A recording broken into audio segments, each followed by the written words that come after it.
거룩한 물건과 세속적인 물건은 이 세상에 없습니다. 우리가 주 안에서 주님을 위해 사용하는 모든 것은 거룩한 물건입니다.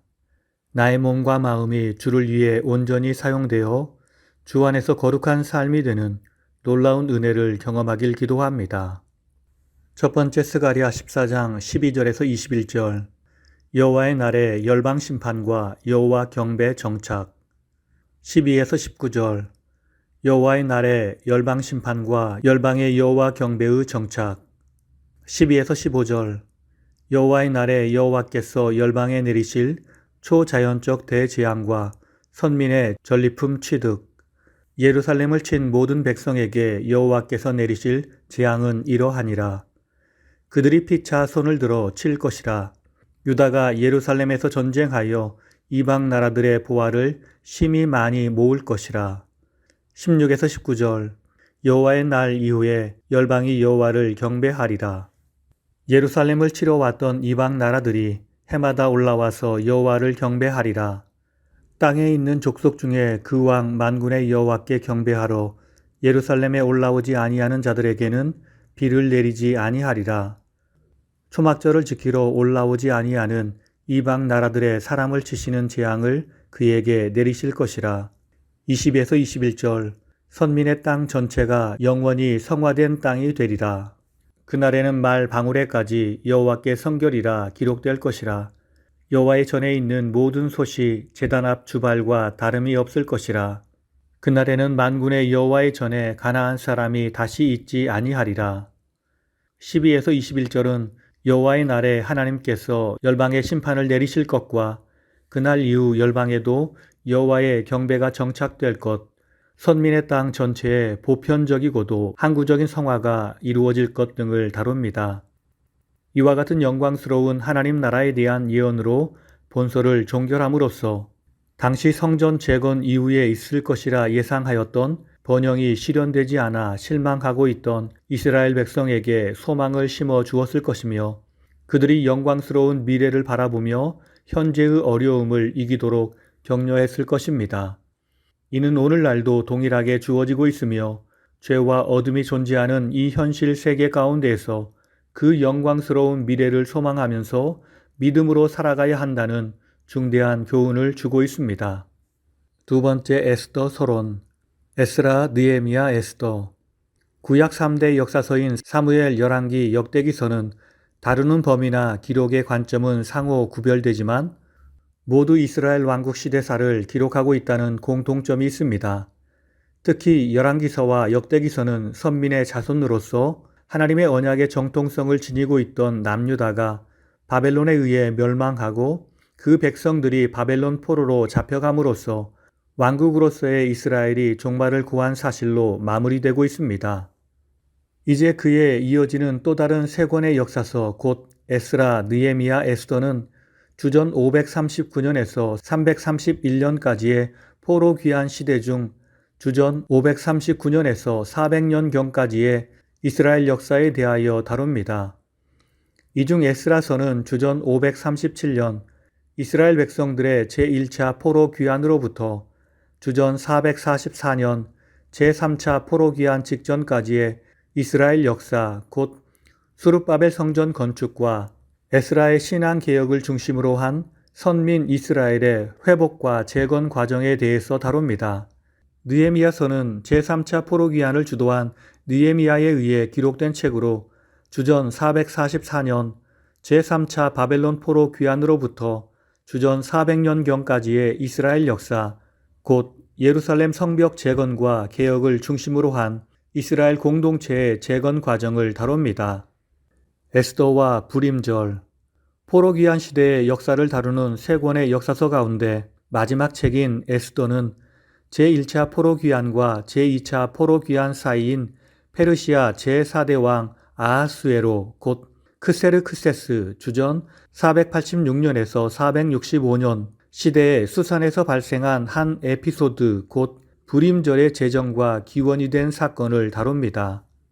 불임절이란 유대 민족이 아말렉 자손 하만의 멸절 음모로부터 구원받은 사건을 기념하는 절기입니다. 이러한 에스더서는 그 공간적 배경이 팔레스틴이 아닌 페르시아일 뿐만 아니라 이스라엘 공동체의 회복과 재건이 아닌 매우 짧은 기간에 있었던 한 에피소드를 다룬다는 점에서 같은 포로 귀환 시대의 사건을 다루는 앞에 두 책과는 구분이 됩니다.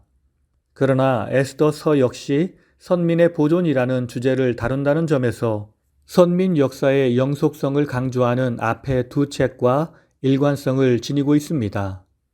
아하수에로 왕 수산궁. 에스더서의 주요 공간적 배경은 페르시아 그 가운데서도 페르시아의 중심이라 할 수 있는 수산 곧 수사입니다. 수사는 페르시아 제국의 제3대 왕으로서 크세르크세스의 부왕인 다리오 1세가 정복하여 제국의 수도로 삼은 곳이며 크세르크세스가 다리오 때 건축을 시작한 왕궁을 완공하였습니다. 크세르크세스는 수산궁에서 제국을 통치하였습니다. 에스더서의 시간적 배경은 크세르크세스 제위 3년부터 제12년까지 주전 483년에서 474년까지입니다.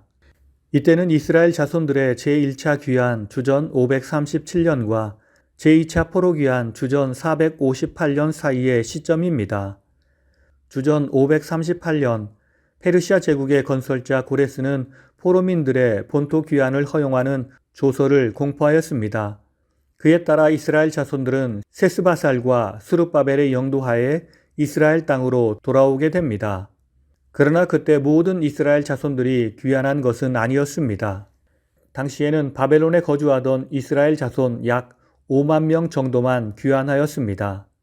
따라서 아직도 상당수의 이스라엘 자손들이 수산을 비롯한 과거 바벨론 땅에 남아 있었으며 그들 중에는 본서 주인공의 하나인 모르드게나 느헤미야서의 중심 인물인 느헤미야와 같이 페르시아의 고위 관직에까지 오른 인물들도 있었습니다.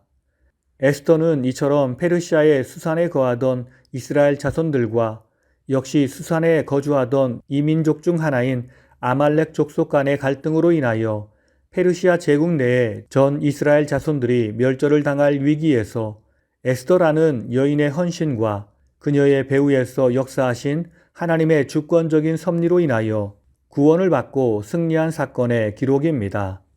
오늘 말씀을 통해 주시는 교훈은 첫째로 성도가 궁극적으로 가져야 할 비전은 거룩이 온 땅에 편만케 되는 것입니다.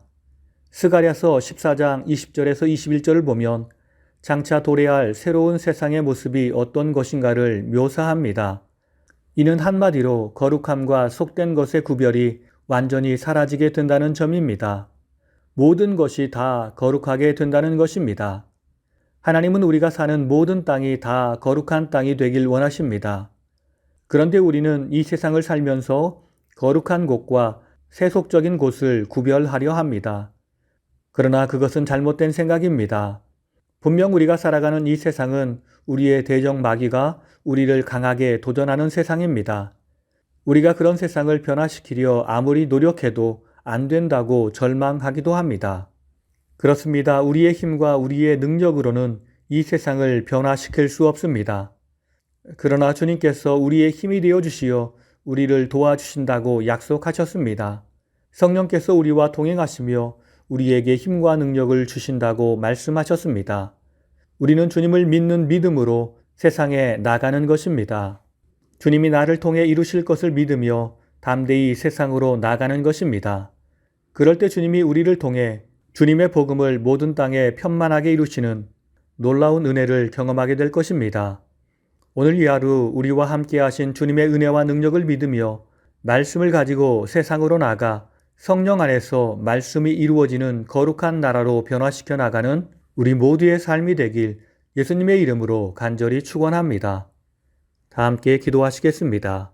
항상 우리를 사랑하셔서 우리에게 크신 은혜와 복을 주시고 우리를 통해 하나님의 나라를 이 땅에 세워가시는 주님, 우리가 주님께서 우리에게 주신 은혜와 사랑과 생명의 복음을 이 땅의 모든 사람에게 전하여 모든 사람이 주의 복음을 아는 사람이 되게 하옵소서. 모든 사람이 주를 경외하며 기쁨으로 주님을 예배하는 주의 나라가 이 땅 가운데 이루어지도록 주여 큰 은총을 베풀어 주시옵소서. 살아계신 예수님의 이름으로 기도드립니다. 아멘.